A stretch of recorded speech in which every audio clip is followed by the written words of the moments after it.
मंगलम भगवान विष्णु मंगलम गरुणध्वज मंगलम पुंडरीकाक्ष मंगलायतनो हरि। नमस्कार। आज स्टूडियो में मौजूद हैं सर्व ब्राह्मण महासभा राष्ट्रीय स्तर के अध्यक्ष आदरणीय श्री सुरेश शर्मा जी।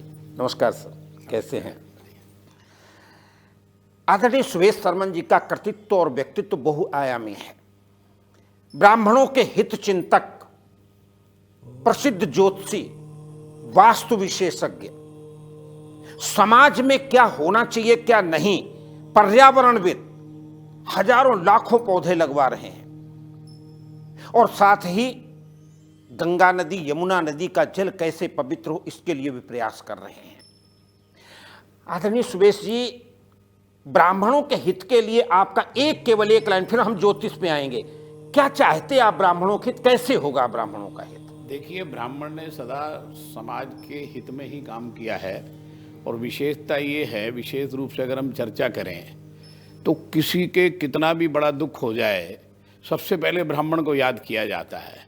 आपके जीवन की कितनी भी बड़ी प्रसन्नता हो, ब्राह्मण को याद किया जाता है और ब्राह्मण जाकर के आप में दुख में, सुख में, जीवन से लेकर के जीवन पर्यंत तक हर परिस्थिति में ब्राह्मण आपके साथ, समाज के साथ में खड़ा होता है। और जब भी उसको कुछ देने की बात आती है तो मुझे ऐसा लगता है कि सब लोग थोड़ा एक कदम पीछे कर लेते हैं। वो सोचते हैं तो बहुत संपन्न है, बहुत व्यवस्थित है, बहुत शक्तिशाली है। ब्राह्मण के नाम पर आप देखिए कि जब हम कुछ देने की, मांगने की बात करते हैं तो उन्हें लगता है ब्राह्मण बहुत आर्थिक रूप से संपन्न है। लेकिन परिस्थितियाँ देखिए उसकी, जो एक मंदिर में पुजारी हैं, जो एक अपना छोटा सा पंचांग देख करके उसमें कुछ काम कर रहे हैं, उनके लिए क्या योजना है। जो हमारे ज्योतिष का जो विषय है वो वेदों के जो 6 अंग हैं, शिक्षा, कल्प, निरुद्ध, छंद, व्याकरण और ज्योतिष, जिसे नेत्र कहा गया है, उसके ज्ञाता को, उस विषय को भी हम पीछे रख करके और ब्राह्मणों के सेवा कार्य को भी पीछे रख करके ईश्वरत्व बोध कराने वाले व्यक्ति को भी हम पीछे रख देते हैं।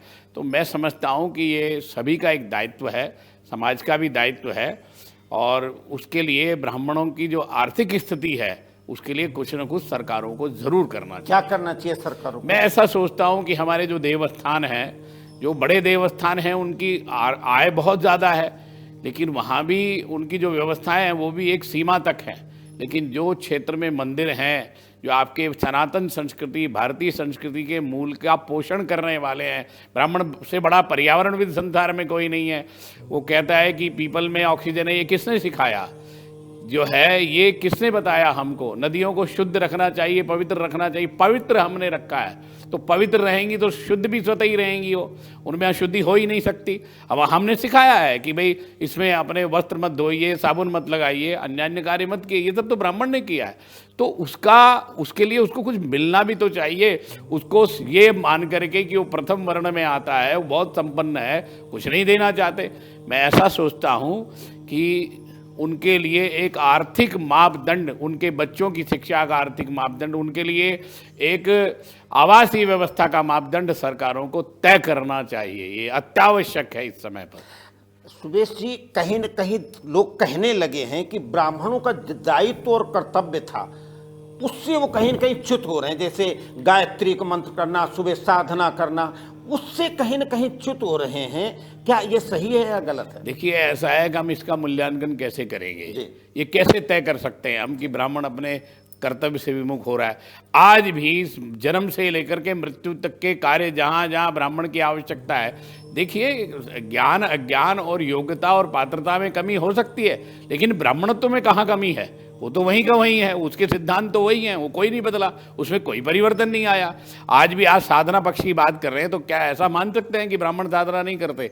आप भी हो सकता है कि त्रिकाल संध्या ना करते हो, लेकिन आप सनातन संस्कृति के मूल में है।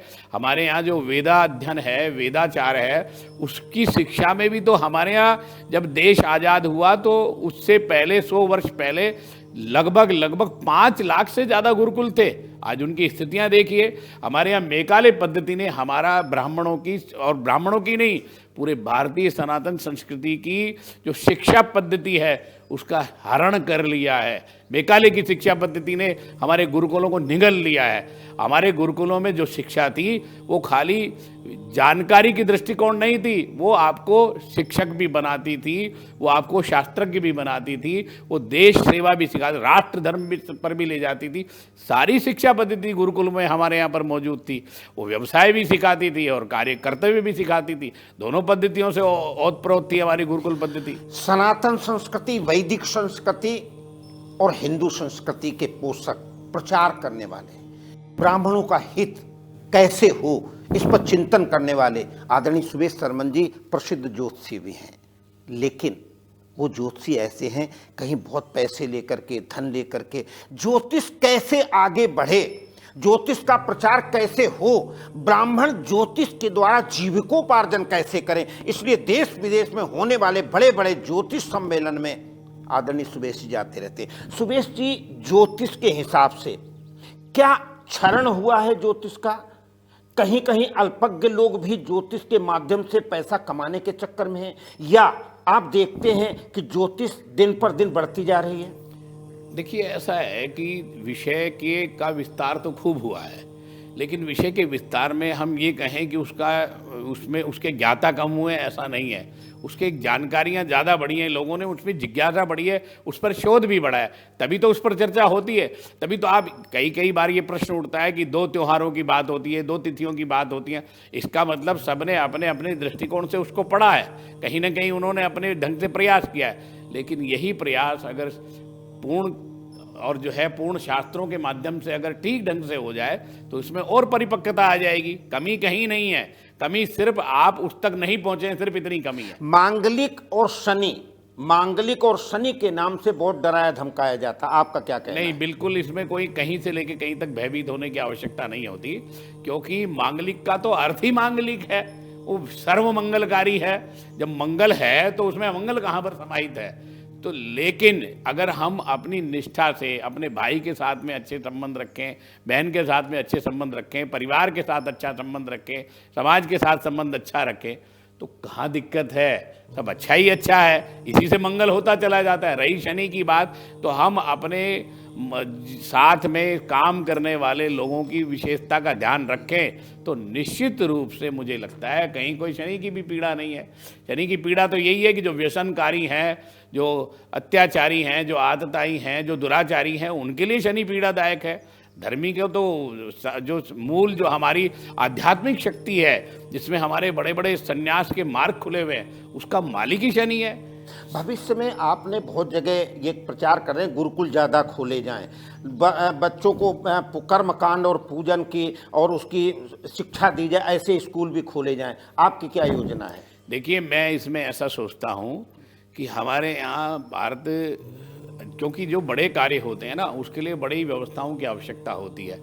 मेरी ऐसी सोच है कि अब हमें संस्कृति शिक्षकों का निर्माण करना चाहिए, जो ये जाने कि आपकी लोक परंपरा क्या है, आपकी शास्त्र परंपरा क्या है, आपकी जो है भौतिक परंपरा क्या है, इन सब चीज़ों के बारे में जानकारी हो। अयोध्या में आप जानकारी पूछना चाहें कि हाँ कौन कौन से तीर्थ मुख्य हैं, कौन कौन से स्थान मुख्य हैं, इसके ज्ञाता लोग वहाँ निश्चित रूप से होने चाहिए और विशेषज्ञ होने चाहिए। और वो विशेषज्ञ कहाँ से आएंगे? जो वहाँ के निवासी हैं। और कर्मकांड तो जो हमारी पद्धति है, वेद की पद्धति है, उसमें कर्मकांड के लिए पूरी निश्चित व्यवस्था है, उसका अध्ययन करना चाहिए। नित्य कर्म पद्धति आपका ये मत था कि उसके लिए कई स्कूल खोले जा रहे हैं, कई आपकी योजना थी कि करेंगे भविष्य में? देखिए, भविष्य में हम इस पर खूब काम करने की हमारी योजना है और हम चाहते हैं कि सरकार भी इसमें कुछ काम करने जा रही है।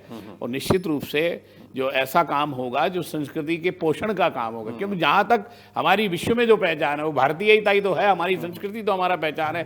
गंगा पुरातन है और गंगा जो है वो हेरिटेज है, ये बताने की आवश्यकता कहाँ पर है? वो तो आदि अनादि अनंत है। यमुना आदि अनादि अनंत है और हमारे जो वेद हैं, चोटी हमारी आदि अनादि अनंत है। हमने कोई नई चीज़ नहीं उगाई है, ये सारा हमारी संस्कृति का मूल है। यज्ञोपवीत आदि अनादि अनंत है, ये सारा हमारा हेरिटेज है। हमारी संस्कृति के मूल में समाहित है सब कुछ। इसे हम बदल नहीं सकते। जो बदल रहा गाय के अब अगर हमने गौपालन बढ़ा दिया, आज जो है गाय के प्रति और उसके घी के प्रति हमारी जागरूकता जो बढ़ी है, निश्चित रूप से उसका लाभ मिलेगा आने वाले। जो पहले डॉक्टर ये कहते थे घी मत खाइए, वो कहते हैं गाय का घी आप खा सकते हैं। तो जो हमारी संस्कृति का मूल है, हमारा वेद शास्त्र कहता है, हमारे शास्त्र कहते हैं पंचगव्य प्राशन और सर्व पाप नाशन। जब हम पंचगव्य का प्राशन करते हैं तो अस्थियों में जमा जो पाप है, जो उसका दोष है, वो भी समाप्त हो जाता है। तो ये हैं आचार्य सुबेश शर्मन जी, वैदिक संस्कृति, सनातन संस्कृति, भारतीय संस्कृति और हिंदू संस्कृति के प्रचार प्रसार करने वाले, उसके दिशा निर्देश देने वाले। हमारा ये विशद कार्यक्रम अभी आगे 1-2 दिन में और होगा। आज इतना ही। मैं प्रणाम करता हूँ आचार्य जी आपको। आपको भी धन्यवाद। नमस्कार।